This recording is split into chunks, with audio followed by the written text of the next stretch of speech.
সুন্দর বুঝে কথা বলতে হয়।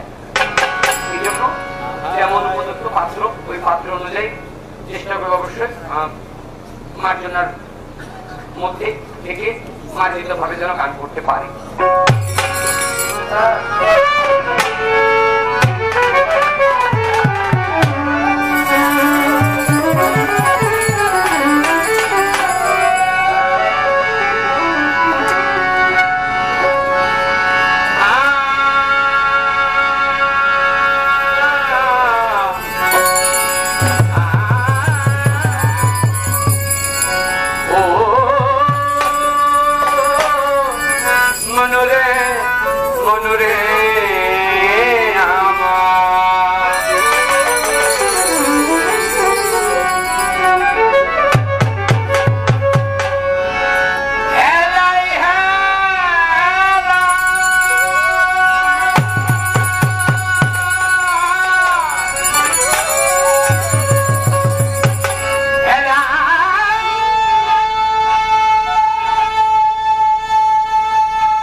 যাকে বলা হয় বাউলের সম্রাট, বাউলের গুরু, সাহিত্যের কারণটা নিচ্ছে একটা অন্য কারণে। এত সুন্দর পরিবেশ, এত সুন্দর আসর, এত সুন্দর শ্রোতা ভাগ্যক্রমে জুটেছে। আজকে গান করতেছি, আগামী রাত্রে গান করতে পারবো কিনা এটা বুকে হাত দিয়া কেউ কোনোদিন গ্যারান্টি দিতে পারবে রে বাবা। আজকে আছি এত মানুষের মধ্যে অবশ্যই ভালো মানুষ, সত্য মানুষ, আল্লাহ ওলিও থাকতে পারে, পারেন না? কখন কোন মানুষের দেখা পাওয়া যায় কেউ বলতে পারে না। সেই যদি ভাগ্যক্রমে সাধুর চরণ ধরে লেগে যায়, আরে এই জন্য কবি লালন সাহেব তার গান বলেছেন,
দেখবেন কিছু কিছু সময়ে আম্বিয়ার যুগে যেমন যুগে যুগে আম্বিয়ার আসছে, এই বেলায়েতের যুগে অবশ্যই ওলি আল্লাহরা আসেন যান, আসেন না ওলিরা? জায়গায় জায়গায় কামলিয়াত ফুটে ওঠে। এটার একটা জলযন্ত্র প্রমাণ হচ্ছে আমাদের এই এলাকার মধ্যে, এই এলাকার একটা জলযন্ত্র প্রমাণ হচ্ছে আমাদের আজাহার ফকির সাহেব। নাম মনে আছে আপনাদের? মাইকের মাধ্যমেও ফু দিলেও পানি কাজ হইতো না, যে কোনো কাজে। ঠিক এক এলাকার মধ্যে একজন ওলি তার কামলিয়াত ফুটে উঠেছেন, তিনি কামেল হয়ে গেছে, তিনি যা বলেন মুখ দিয়ে যা বলেন তাই হয়ে যায়, যাকে যেটা বলেন সেটাই হয়ে যায়। আর এই দৃশ্য দেখে ওই এলাকার মধ্যে ছিল, দেখবেন এলাকার মধ্যে কিছু কিছু ছেলে পেলে থাকে, একটু ট্যাপ না, একটু চালাক প্রকৃতি চ্যাংরা ছেলে পেলে, এক ট্যাপ না সকালবেলা ঘুম থেকে উঠছে, উঠে দেখে তার বিবি রান্নাঘরের মধ্যে নাস্তা বানায়, রুটি বানায়। ওই দৃশ্য দেখে হাঁটতে হাঁটতে বাড়ি থেকে বাইরে এসে সকালবেলা পায়চারি করতে করতে চলে গেছে ওই কামেল ব্যক্তি, আল্লাহ যে ব্যক্তি কামেল ব্যক্তির দরজায়, ঘরের দরজার মধ্যে গিয়ে বলে, হুজুর বাড়িতে আছেন? কামেল ব্যক্তি যারা কামেল হয়ে যান, যার মধ্যে গুণ এসে যায়, তিনি কখনোই গুণী লোকজন তার গুণ প্রকাশ করতে চায় না। ওই কামেল ব্যক্তি বেলায়েতের মানেওয়ালা সেই ঘর থেকে বেরোচ্ছে, ফিরে বাবা কি হয়েছে? আমি নাকি লোক মুখে শুনছি আপনি বিরাট বড় কামেল, একজন ওলি আল্লাহর ওলি হয়ে গেছেন, আপনার কামলিয়াত ফুটে গেছেন, যা বলেন তাই হয়ে যায়। কেন রে বাবা? আমি তো বলি না, মানুষ বলে। কেন?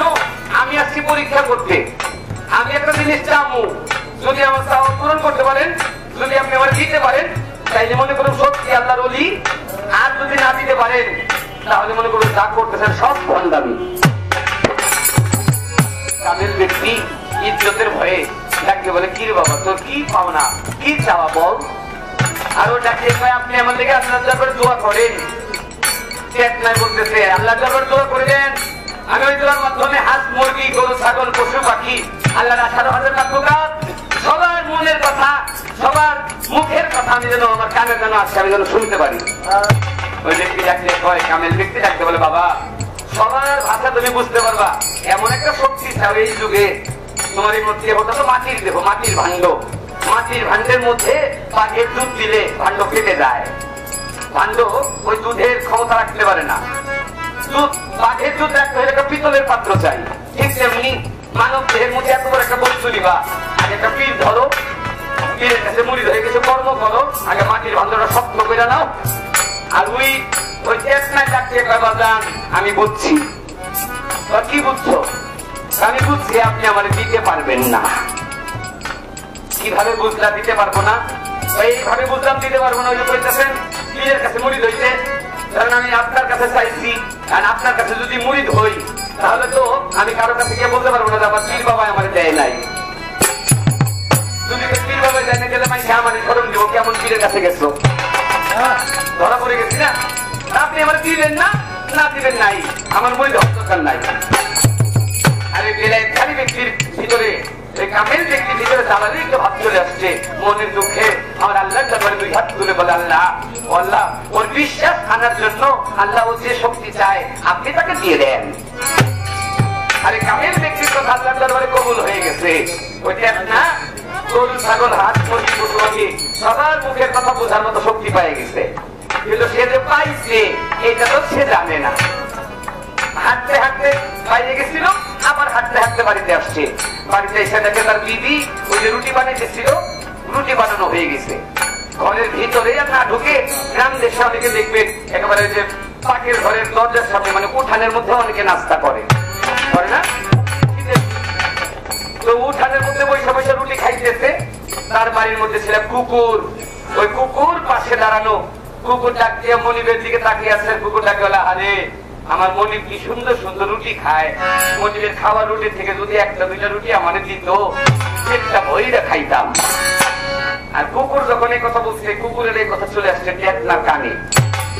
তার সঙ্গে কি ব্যাপার, কুকুর যে মনে মনে কথা বলে, কুকুরের কথা আমার কানে এলো কেমনে? তাহলে তো বাবা আমার দিছে, আমি চাইতে গেছিলাম বাবা আমার দিছে, বাবা আমার দিছে ঠিক, আমি তো বুঝতে পারি আমার বাড়ি